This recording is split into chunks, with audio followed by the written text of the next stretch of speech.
And of course, as you know, I'm a social girl, so if you would do me the favor of waving to me and I'll make a picture of you. Hello! Good. Thank you so much. Thanks. Sure, no problem. So as you heard, my name is Angelika Schwaff.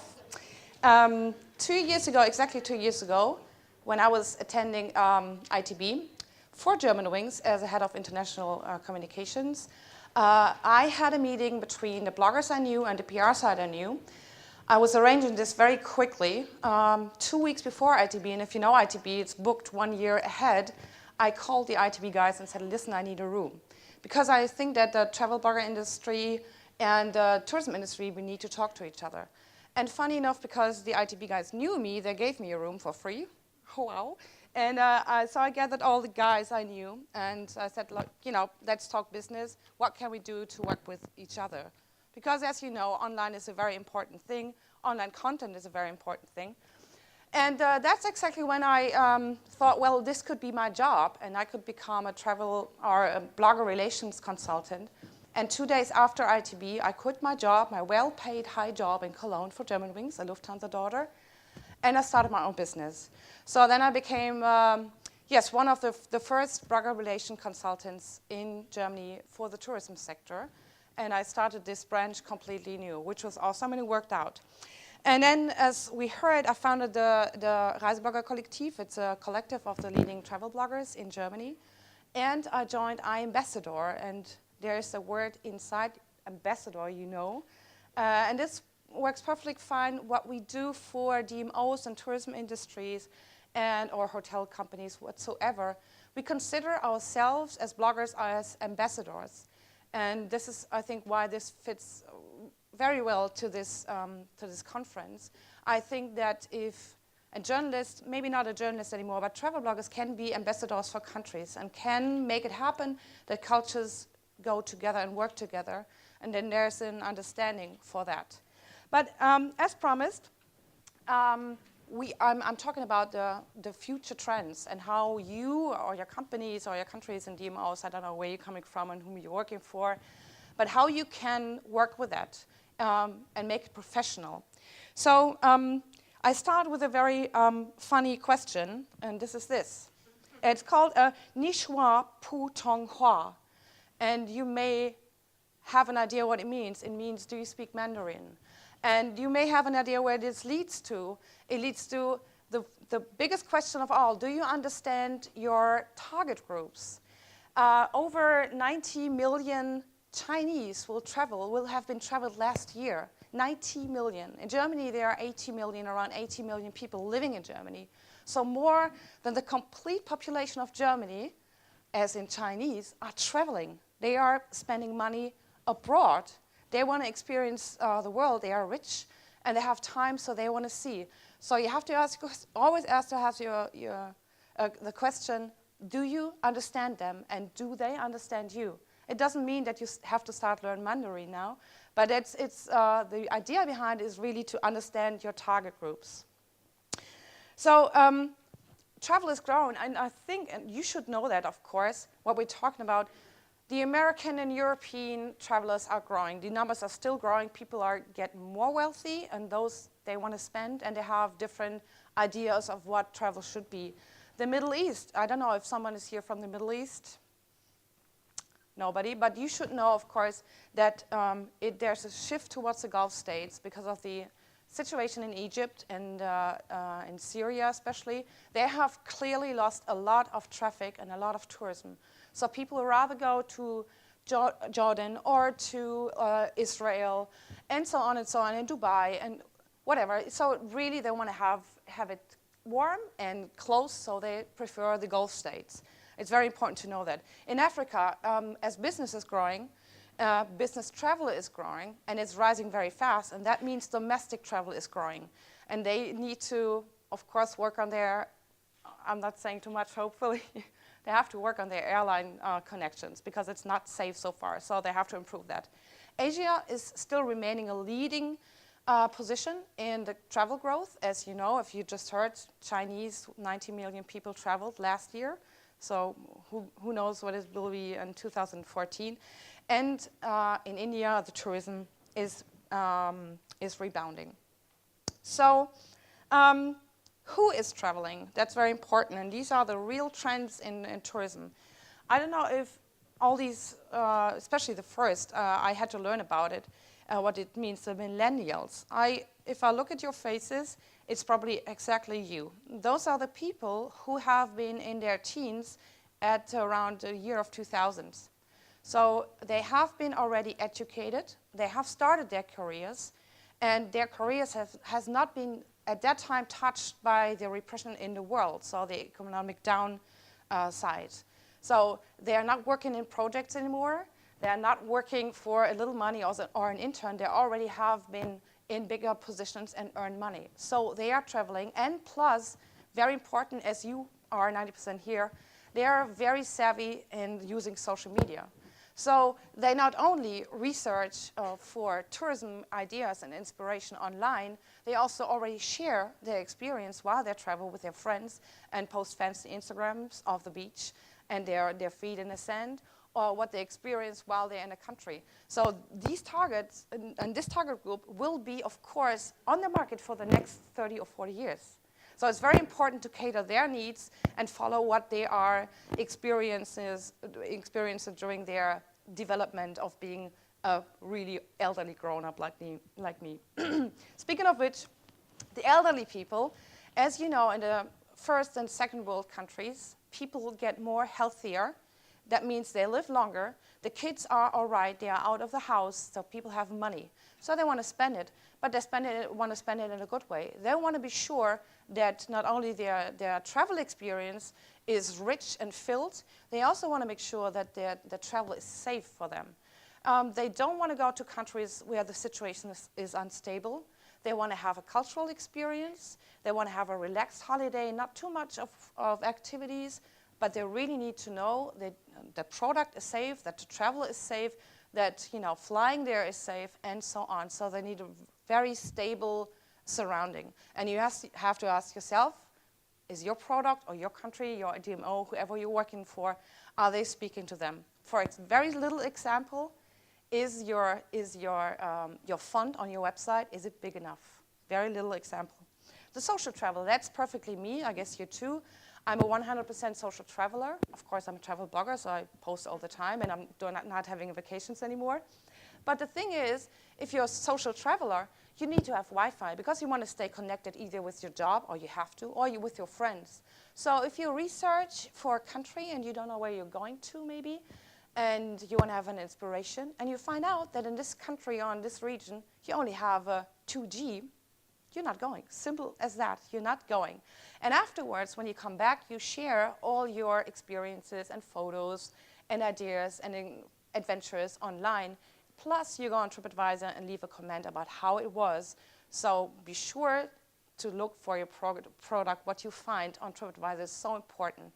And of course, TripAdvisor is the place where these social travelers go to in the first place because they want to check if their research was good and people like him or her are really happy with that solution. LGBT, double income, no kids, we know it all. But these people only go to countries where their life and choice of life is catered for.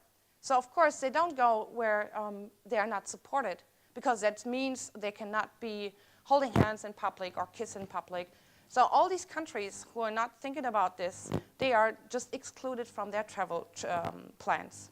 And of course, and that's a very good target group for here, the active and creative traveler. Those are people who are not just lying on the beach. Those are people who are not going on a vacation to get a tan. Those are people who are exploring a country and they want to get in contact with locals, like I do. They want to have an experience what it means to live there. They want to speak to locals. They want to eat their food. They want to have a little adventure, not too much, but just to be in a good mood when they leave. I give you a little example of this.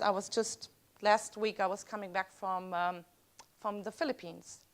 And my tour was organized, unfortunately not by the Philippine Tourism Board, but they outsourced it to a tour operator who's doing this tour since, I guess, 25 years.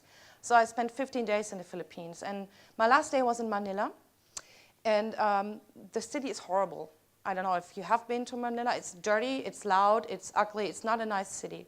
So for me as a travel blogger, it's hard to find stories about Manila.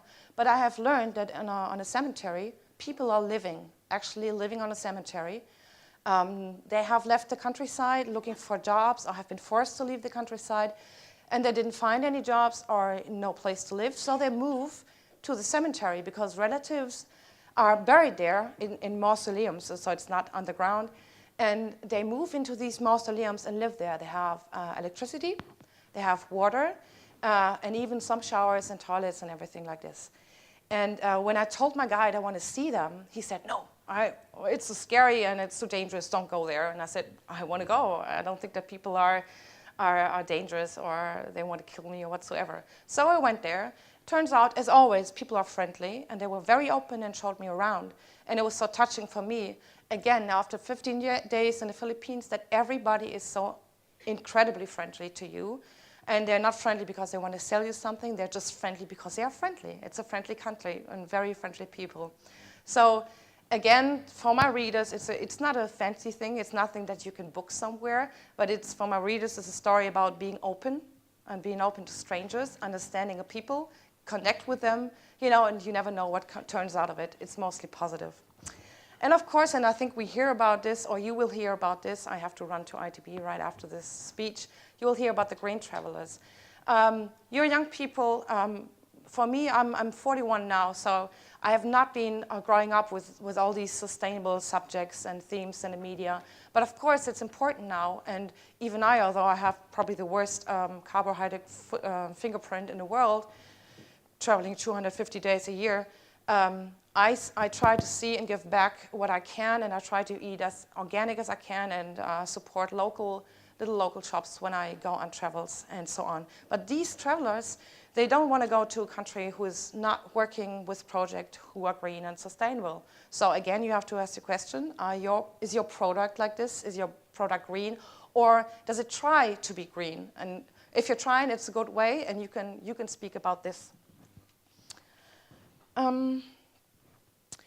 So the general question in how to reach and to adjust your strategy in working with these current trends is always, how do you reach these travelers? Especially the question with the target group, but also with the people from all over the world coming to your country or coming and experiencing your product, finds a very simple answer. Your product should be good. And it sounds so easy, but it is, because as you know, and you are and I am, we are sharing our experience. Again, I don't know, who of you is on Facebook or Twitter, Instagram? A lot of people. Do you know that you are bloggers? You don't know? You're microbloggers. You're called microbloggers. So you share your opinion on products, on the world, whatsoever, with your friends. So you spread your opinion. You spread whatever you talk about on Facebook. You probably do that with your vacation too. So the thing is, if we as the industry is forgetting about everybody, then they make a big mistake. Because it's 2014, if you have a bad product or your product is not good enough to be competitive on the market, people just will talk about it. And you cannot hide anymore. It's the year or the years and the generation of social media. So people will share their experience, not only the good ones, but also the bad ones. So if you make your product really good, and you will, of course, cater the needs of the people, because remember, they probably only have one vacation a year. They have saved the money to go there, so make it good and nice for them. That's very, very important. Because it's all about communication. Back in my days when I started journalism and PR, it was a one-way road, right? So communication meant that I'm writing an article or I'm doing a radio show or whatsoever, and I had no contact at all to my audience. Maybe they were writing a letter to the editor, or maybe they called in at the radio, but I didn't really know what they wanted from me or if they liked my work or not. Now it's a two-way communication. And that doesn't only mean for me as a blogger, and I'm connected, of course, with my readers. It means also for companies. If your company doesn't have a human face, if your company is not online, if your company doesn't answer the question that people ask you, or is giving the people the trustworthy information they're looking for, you will be gone in a couple of years or even sooner because you're not talking to them. So if you don't have a human face, if you don't have a human product that you can easily explain and a good product, you will not be on the market because the market is communication. And that's what you have to do. So listen and be responsive with everything that comes to you in every way. You will see that. Just make yourself the little joke and go for 10 minutes on TripAdvisor. Google for any hotel or any offer that is found there and see if the hotels or the DMOs are answering to what the people write. Me, for example, if I research for a hotel and I double check on TripAdvisor what the others say about the hotel, if I see that there's a complaint about something and the hotel is not getting back, I don't go there because I know that they don't care. So if you care, show that and be responsive to everything that is said. Be findable or you're lost. I don't know if some of you is working closely with the Google algorithm. It's very important, of course, to be findable. And to be findable, you have to know a little bit of the Google algorithm that has just turned up. It's called Hummingbird. Until just recently, it's been a different Google algorithm, and that was mostly focusing on keywords. Now, it's not focusing on keywords anymore, so bye-bye SEO, stupid shit. It's gone. Google is looking now more for quality content. And if you have quality content, you can bring your site for a better Google rank and Google page rank. That means the algorithm of Hummingbird words like this. It's more like a semantic search. So there's hardly anybody who is as old as I am. But maybe you remember the elderly ones, the few handfuls. Maybe you remember when Google started, we were all typing in questions in Google. It was like a sphinx, right? And then, it changed into keywords. So we were going like, I don't know, hotel plus Croatia plus coastline plus this and that. This has changed again to a semantic search. It's because this little guy here, Siri, you can ask her questions. And this is what Google is hoping for, to make the Google search findable with semantic words and sentences. That is why, again, you have to have the answers to this question. And this only comes if you have high quality, trustworthy content, and then you're findable. Go for niche over mass. We will have a Q&A afterwards. Go for niche over mass. That means the mass is still spending their vacation on a beach or on a pool. It's not really hard to sell that. I've been working in this industry for a long, long time. It's easy for us Germans to sell Mallorca. It's very easy. Flights are nearly 99% full. People still go. But for the other destinations, if you're not one of these countries and your product is not about this, it's now your time to shine, because you can cater all the individual travelers who are coming, who are looking for adventure, who are looking for different food and experiences and connect with the locals. So now is the time for you to do something about it. That is again, think local. So be smart about your time and effort. If you're still investing millions, I don't know if you do, but if you are still investing millions in print advertising, think again and think to do a little bit on the online side and be present there. You can do that with, for example, integrated marketing campaigns. That means you not only have a campaign online or on print or on social media, but you have an integrated campaign that is serving all these channels, and you can achieve much more with an integrated marketing campaign than with a single one. It means also that the budget will be higher, but think of maybe one big thing or two big things a year instead of little ones.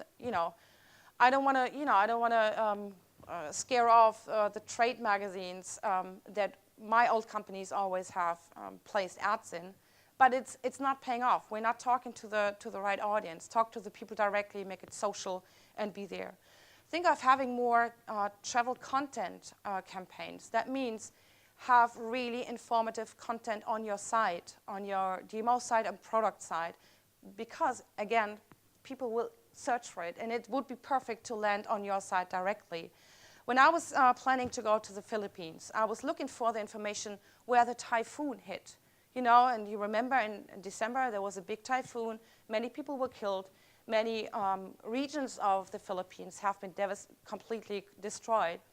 And the media here, at least in Germany, says the Philippines have been hit. The Philippines is a big country, 7,000 islands, and I had no idea where it actually hit. So where could I go, where could I not go? Where is still an infrastructure, where are hotels, and all this. So what did I do? I went, of course, to the DMO side. What did I find? Nothing. Not a single information. It was not up to date. They didn't mention the typhoon within a single word. Nothing to be found there. I had to Google my way through, I don't know how many pages of Google to finally find a forum that, in German about the Philippines, telling me and the other readers where actually you could go and where you could not go. So make it different. Invest in YouTube. I'm so happy that you're young because you probably are like me. Of course, you're younger. But I don't have the time anymore to read big articles and to spend my time researching and searching for information I want to have or inspiration. If I'm happy to see a video, if it shows me like 2 minutes of the atmosphere in a country, of the people, of what I can expect there, and I'm not talking about stock photo or stock videos. I'm talking about emotional stuff, real people, real pictures, the reality, how it is, then I'm likely to click on that rather than to read a lot. And many people are like me, and many people are like you. So think about not only giving you information in words, do it in pictures, because simple people get lazy. That's it. And of course, mobile first. Yesterday, in the plans for ITB, I was attending Travel Massive, and some of these startups, he was talking about his product, and I said, okay, where is that? Show me that. And he sent me a link, and I went on it, and I realized the press material for the startup, which is, of course, an online startup, it was not mobile adjusted. It's an old, like an old website. And I was like, what are you doing? I mean, you're talking about being online, and you're not even having your stuff online. It's horrible. So, of course, many of these first world travelers, they are using their mobile smartphone to connect, to research, even to book. So everything that you do and everything that you sell and every information that you want to have should be adjusted to your mobile phone.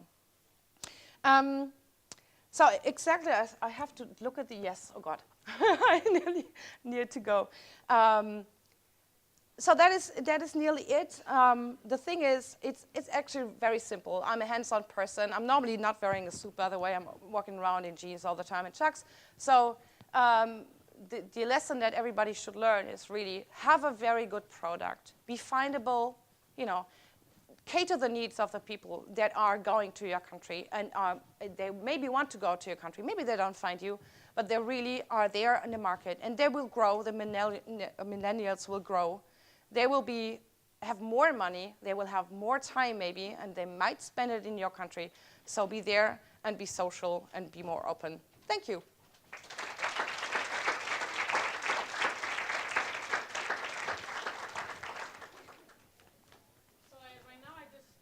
I just want to go on vacation.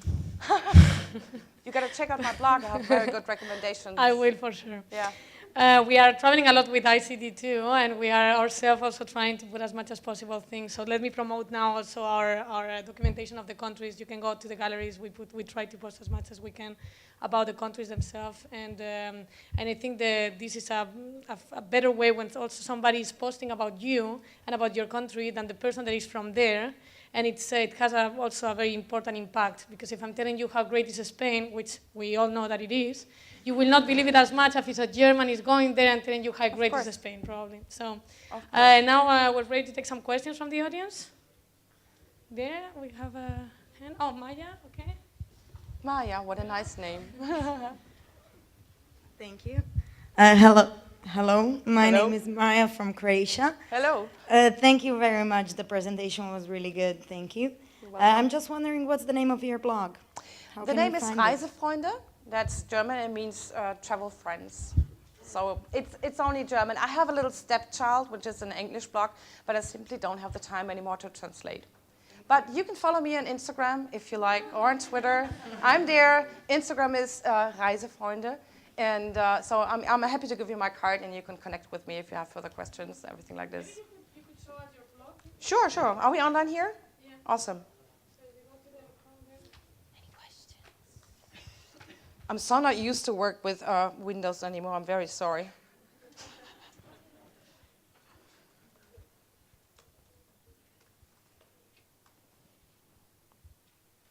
Typical Mac girl. No, it's fine. It's just very slow.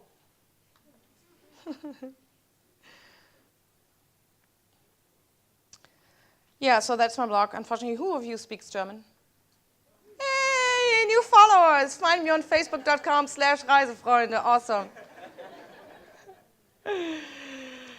Yeah, so that was my last post was 2 days ago. It was when I was on the Chinese wall.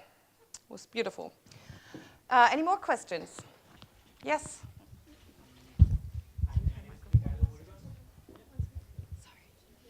Hi, my name is Ricardo Burgos. I come from Puerto Rico. I'm curious, what do you know about Puerto Rico? Unfortunately, first of all, nothing yet. But you know what? I will come to Puerto Rico. soon. Yes. Tomorrow? The good thing, one of my cooperation partners is flying there. And so they invited me on a trip. For my trips, I'm already booked until August. So I don't know yet when I come, but I have definitely that I can go there. Well, Connect, you have to show me around best places. Yeah.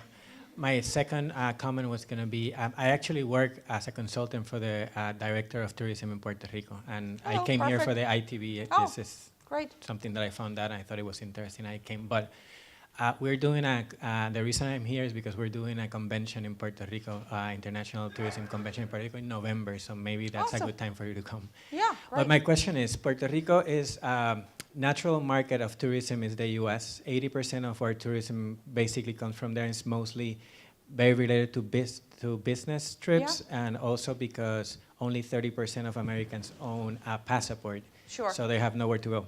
And Puerto Rico has become a hot destination for them. Yeah. And we have leverage on that, but obviously being so long catering to that same market, we've seen a pattern of it going down. Then we've created some direct lines. For example, Condor flies directly from München. That's my cooperation partner. Okay. Exactly. Super. Good for me. We have to connect. Yeah, Yeah, definitely. sure. I would love your card. Should we do business right now? Yeah, come on. You can go. No, kidding. So my question is, what would be your advice from, obviously you don't know much, for a destination that has focused so much on other destinations, besides creating routes, because we created this route, we have a new route to South America, which is new to Bogota, Colombia. But what would be your first words of advice to a place that is competing in the Caribbean with the same kind of beaches, the same kind of tropical weather, and now we went into, so now we are a wedding destination, which is absurd for me, even though it adds, but it's not, that is such a central strategy, is kind of crazy. Sure. So what would be your 3 cents on that? First thing is always find your pearls. Find the pearls of your country. You may be in the same region, you maybe have the same weather conditions and the same beautiful beaches, but you will have something that is unique and outstanding, and this has to be pointed out. And with that, you can, of course, if you already have the figures and you know where the people are coming from. If you see a slight increase in one or the other country, and you see so there's a potential of raising these figures, you have to take a look at these markets and work with these markets. And of course you can invite the typical journalist to cover your stories. But with a typical journalist, I've been a typical journalist too, right? And I was happy if I found my article in a magazine, which was then lying at a couch table for tops 20 days, and it was gone in the trash bin.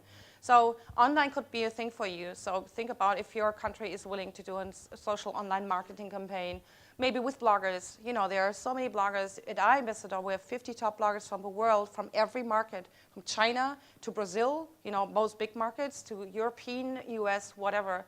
So in our demos, they pick exactly the country and the markets they want to reach with us. And then we set up a unique program, and we have special niches. We have family travel bloggers. We have culinary bloggers, and so on, adventure bloggers, backpackers. And for every one of these, we create a special product. And that they can experience. So we always have unique content in these things. That's what you could do. So I would not open a complete new market, but I would look at your figures, where is potential to rise? And of course you have to look at the country, how it's developing, if the incomes are stable or not, or people are holding their money or not. So if you have these countries and find 2 or 3, focus on them, and then really go into the markets and market these people and try to get them. Yeah. Sure. I give you my card later. Okay.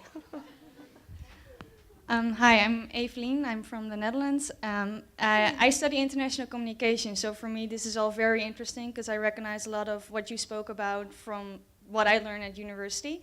I was just wondering, you talked about understanding your markets, and for your blog, how do you do that? Like, what do you kind of steps do you take to understand for my the blog? markets? Yeah. It's very simple. My blog is German speaking, so my market is most of all Germany, Switzerland, Austria. Funny enough, I have a lot of visitors from the US. I don't know where they're coming from, but hey, you're welcome.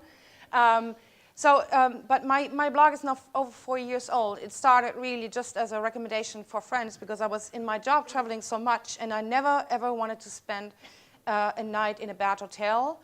It doesn't have to be fancy, right? It could also be a nice B&B, but it should be nice. And I never ever had a club sandwich on my hotel room in my whole life. I always wanted to go out and explore the food of the country. And I was simply too lazy to always look for the business cards of the hotels and restaurants. So because friends were asking me, have you an idea, where I can stay in this and that city and that? So I put it all online, so everybody of my friends can check and find these. So, and then suddenly it skyrocketed high, it exploded. I thought, like, I cannot have like thousands of friends. So now, over the years, I developed the blog, it developed into more of a, it's tips plus stories. And my concern is, what I experienced through all these trips and all these countries and all these people I met is, we are all one, And I'm a German, we have a bad history. And we have a bad history in being really bad people. And I want to do something different. I want to connect to people, and I want the people to stand up from their pool and stand up from their beach and go into the towns and go into the villages and talk to people, and not have the second and third and fourth cocktail at the bar, which is sometimes fine, but really go somewhere in a soup kitchen, have street food, be adventurous, talk to the people and connect with them, because I think that is making the world a better place. And so that is what I'm doing with my blog, and I'm not so keen on, my blog has no advertising at all. I don't earn a single cent with my blog because I don't want to. I still want to write the way I write, and I don't want a tour guide to tell me not to go in the cemetery to meet the people there. It's a mixture of recommendations where you can go, good hotels, of course. I visit hotels and write about them, where you can eat, but still the main focus is on meeting locals. For instance, I was on Maldives in December. And the best day I had was when I visited a local island. It's nice on a Four Seasons hotel on a beach. It's beautiful. Nothing can go wrong. The beach is white, the water is blue, the sky is blue. It's pretty. But my favorite picture was the favorite moment was when I met on a local island where there's no hotel. I met a lady. She was wearing a scarf. Of course, it's a Muslim country. And she talked to me with hands and feet. And that was my favorite moment on the Maldives. And that's what I want people to experience. Okay,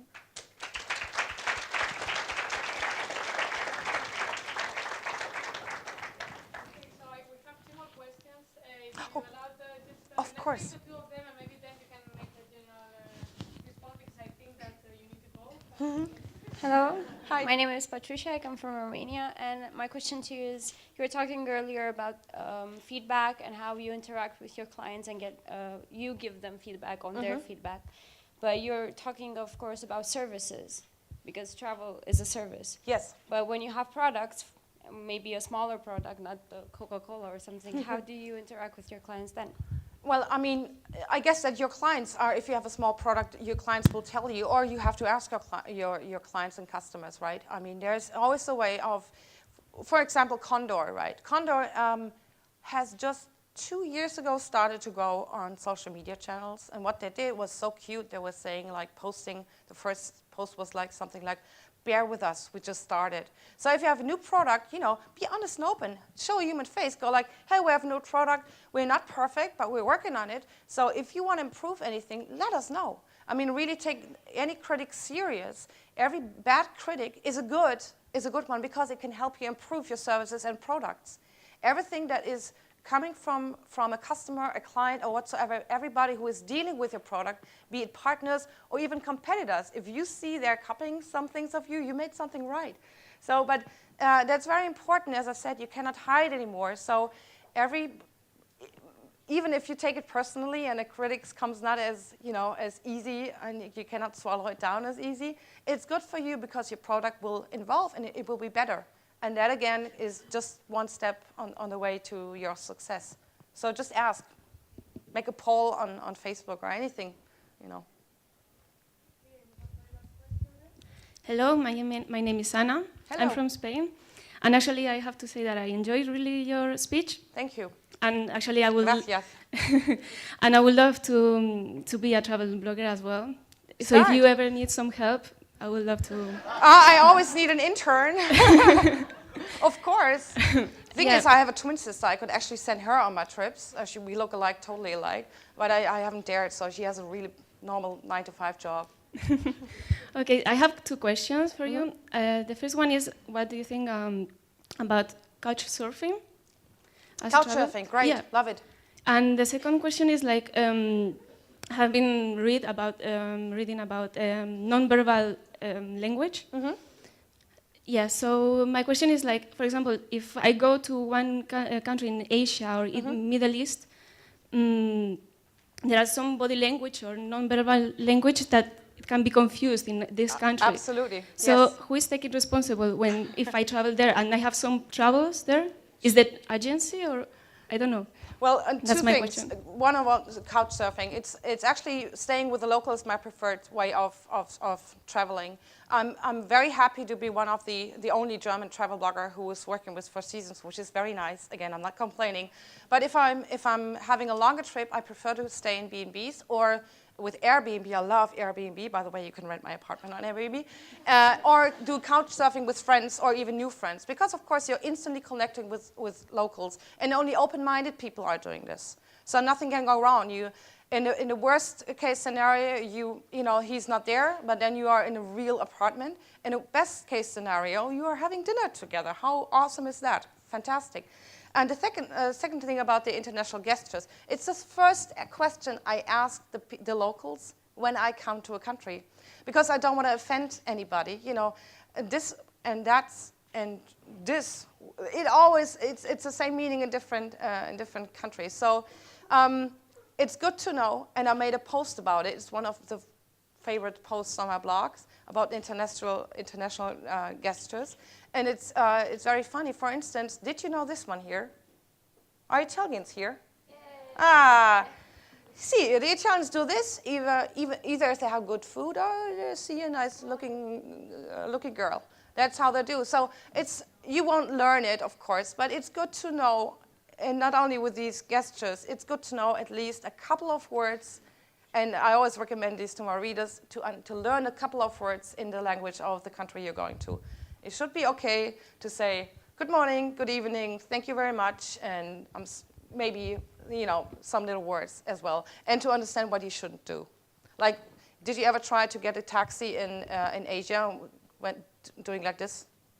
They're not coming because it's doing this. And in Germany, it means go away. And in Asia, that means go away. So, you know, it's good to know.